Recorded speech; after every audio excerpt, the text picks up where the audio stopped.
निश दिन सेवत, तुमको निश दिन सेवत, हर विष्णु धाता। ओम जय लक्ष्मी माता, जय लक्ष्मी माता। ओम जय लक्ष्मी माता, जय लक्ष्मी माता।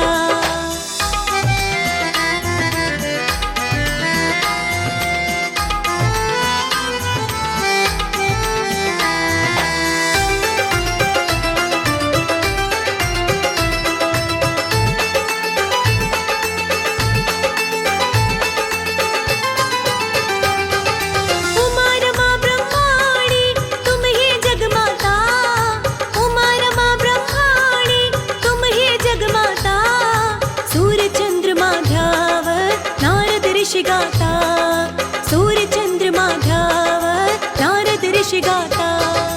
ओम जय लक्ष्मी माता, जय लक्ष्मी माता। ओम जय लक्ष्मी माता, जय लक्ष्मी माता।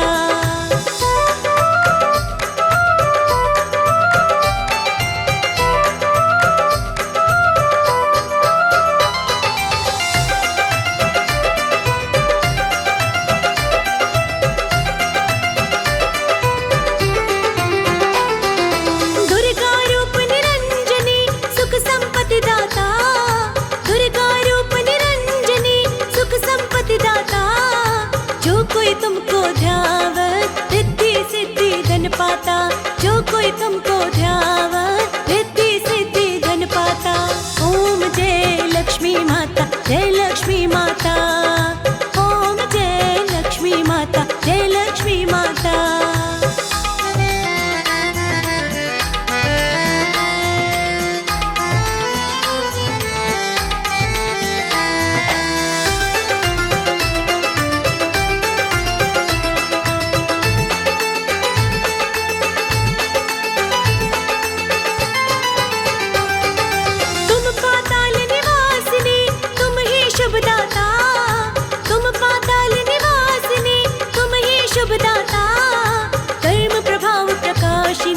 भवनिधि की त्राता, धर्म प्रभाव प्रकाशिनी, भवनिधि की त्राता।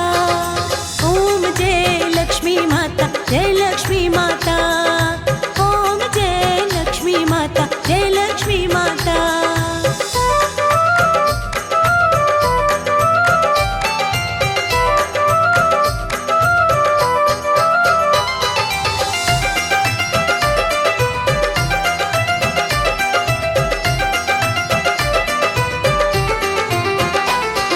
जिस घर में तुम रहती तहाँ सब सद्गुण आता, जिस घर में तुम रहती तहाँ सब सद्गुण आता।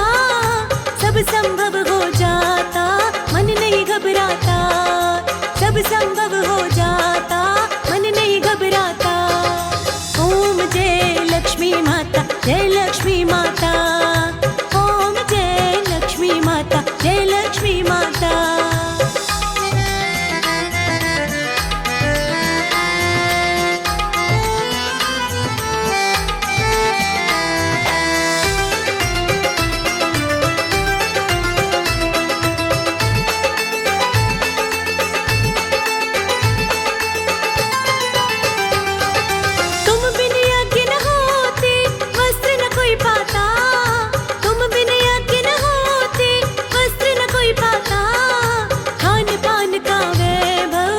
तुमसे आता, खान पान का वैभव सब तुमसे आता।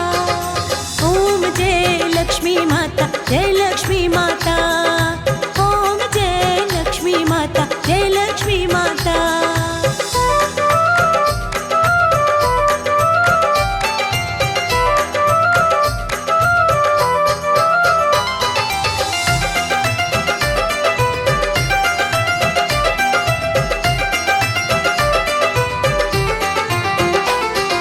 शुभ गुण